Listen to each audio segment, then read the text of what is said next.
This makes like 10 years after, I ended up liking it much more than, unfortunately, my own country. I came under the foreign domestic movement. I cleaned houses, I took care of kids. And I had to wait 3 years until I got my landed immigrant status and then started going to school. I have a background in civil engineering back home, but like most or all immigrants, that's nothing over here. It's just like high school diploma. So I decided to go to school just to get out of the job that I was hired to do.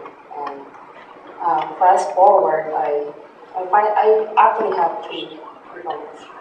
At that time, I didn't know what I was doing, and I didn't have a mentor to tell me things, this is what you should do or whatever.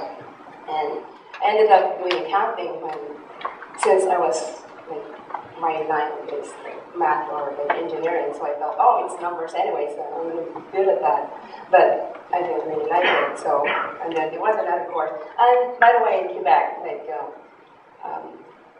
college education is free, right? You only get to register and spend money for the book. So, like, oh, man, this is like, I can do whatever, I can do any course.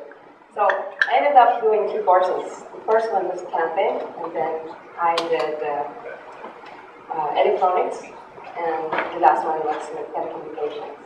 And luckily, after finishing my electronics course, I was hired in Nortel Networks.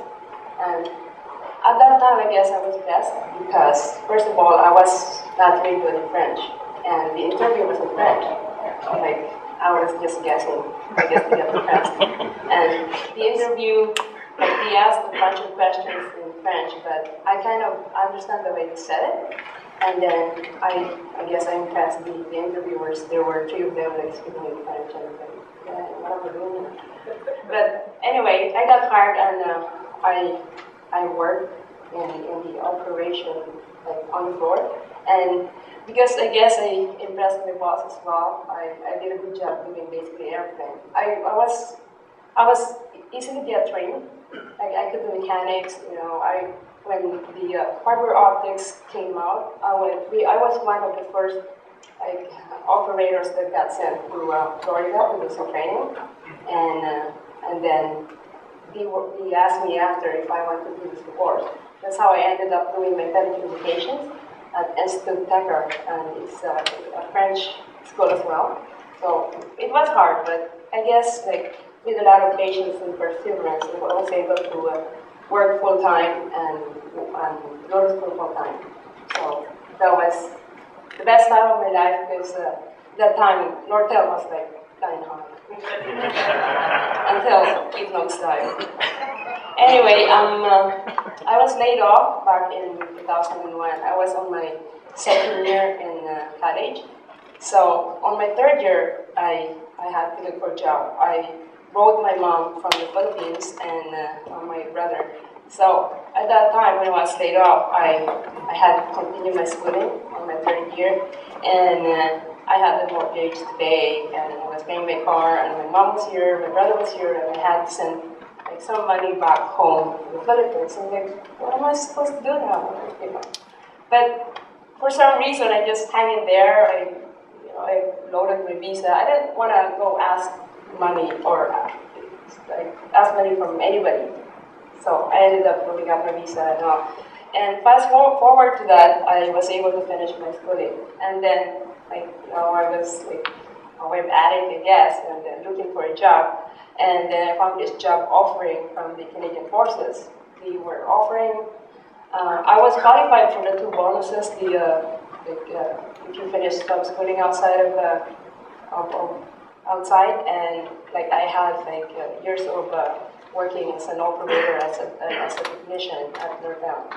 So I went to the recruiting center. I was promised that, and at that time I didn't know anything, and no one was telling me things. So all I could like find out like the info, whatever they have on the website. So they promised me those 2 signing bonuses, and then all I went, and then I was in doing my basic training and all, and it was not fun. It was hard. All I needed was the job, and I wasn't thinking. I was being wearing the uniform, and then when I went for training in the weapons, and we were at the firing range, and like I was holding the weapon. Oh my God, it's a real bullet, and it's a real gun. Am I gonna kill someone? I couldn't even kill some flies or whatever. I just sitting there, and I realizing that, wow, I'll be killing someone. Oh no, I can't do that. But fast forward to that, I came to like it. Basic training was really hard for me because I had a hard time adjusting to the food, and also I had a hard time trying to understand the commands, especially like the next commands, because a lot of my instructors were like French English, and in my head, because I speak Filipino, that's my mother tongue, right? I was trying to translate from English and then to French and then to Filipino, and then by the time my platoon was like already turning to the right, I was like, what am I supposed to be doing? So I kind of like got the habit of looking beside the people that I was with, like whatever they were doing, I will follow that after. But the instructors kind of catch on that, and they would always like say my name. They said it like really funny also, like they can't pronounce it, so I would know already what they were saying. It was like beep, beep, beep, beep, beep. Oh, that's me. So yeah, it went on and on like that until like everybody knows me because like I was slow and I didn't understand a word that, well, they were screaming, they were cursing and all. Like, I was not used to it. And then like sometimes I have tears on my eyes because I was not really used to being screamed at. And the trouble with the food was I had to go to the bathroom right after like I eat like, 5 people's food because I'm not used to it. I am more used to the like I have to have at least one meal of rice a day to get my my functionality because like I was born and raised with rice like 3 times a day. And then moving into a place there, it's like couldn't get used to it. I think the food here, the food of the people here is too bland. There's no taste at all. So yeah, and then fast forward, I graduated. I got my direct entry as a ATIS technician, and luckily my first posting was in Ottawa. And there I go. It's a lot of challenge for me because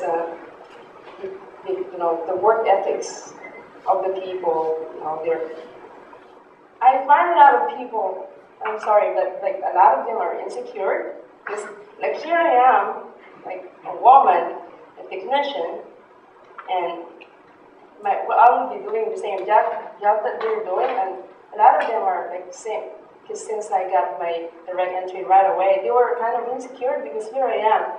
Like they've been there 10, 15 years. Like I'll be doing the same job like they are.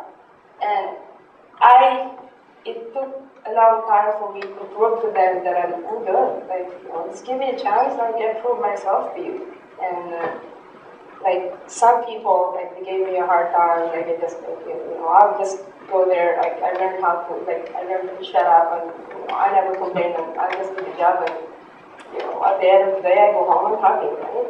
So it went on and on like that until I get to prove to them that I'm good. I'm a tech. I have a lot of capabilities. You just have to let me do my thing. And so fast forward to that, the people that didn't like me at first, they eventually became my friends.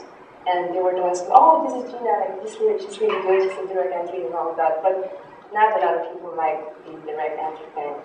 So, and then one time I came here, I saw the place, I asked for a posting over here, I got the posting, and like working with different people, it's a lot of experience, it's good and bad experience, but what I learned is taking the bad experience and then make it like as a vehicle to improve myself. Because growing up from a different country, I already saw the poorest of poor. I grew up very poor, so I kind of like when I hear people whining or complaining, I was like, what is there to complain about? Come on, like, you know, you guys, well, I can't really say, you guys are lazy.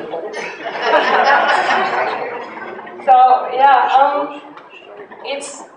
I love my job. It's, being in the Canadian Forces, I would say that I'm lucky and I'm blessed. And it's, I do learn every day.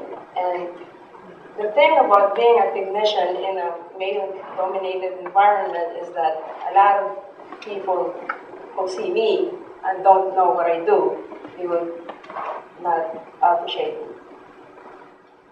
Until the time that they found out what I do, and I can prove myself that I'm good, that's when I get the respect. But I have to constantly work hard to be the best that I can. And I'm happy. They pay good. like comparing to, I know a lot of people, I have a lot of friends, even my family, they work in the hospital or the healthcare industry, and comparing to the job I do, oh man, this is paradise to me. I know a lot of my people, they work hard. For the 8 hours that they work, they give 10 hours. And, so I love the military, and I always tell my people, like Filipino community, that the kids of my friends to, hey, let them go in the RT, or let them in this, and then there's a lot of avenues that they can take advantage of, like we can go to school, apply to UTP, NCM, and all that. And I already have some friends who are already enlisted. Like, a few of my friends already, like maybe 5 or 6 of them from Montreal, and they've been like calling me, hey, what did you do? I'll just go and do the basic and don't worry about it. Like, just the things like you worry about a lot of things, it's just gonna do that. But I have faith, and that's it. Am I good? Can I say thank you so much? And on behalf of all the participants, I really want to thank you for your presentation. You managed to combine humor with actually a very compelling personal story that entertained us and gave us a much greater awareness of some of the challenges of people who come from a different background and want to join the Canadian Forces and overcome these challenges. So thank you very much for your time.